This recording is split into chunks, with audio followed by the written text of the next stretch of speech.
how you going? I hope everybody's keeping safe out there. So it's just started raining here again. Most of my water's gone down, so that's good.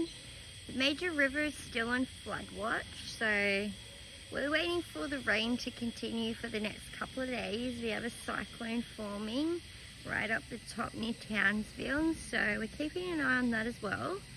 But I just brought you guys out here to show you this little binge chicken.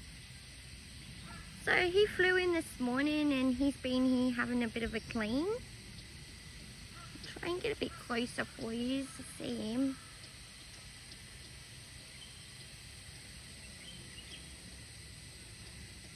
So there's a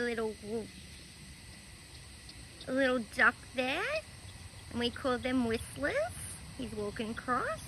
And there's our binge chicken. He's so cool. So he comes and hangs out. The duck's having a talk to him.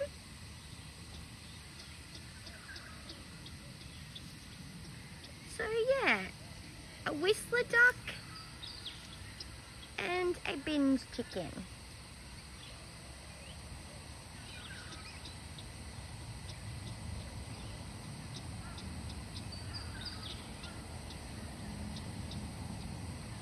So thanks for watching, guys. Take care of yourself out there.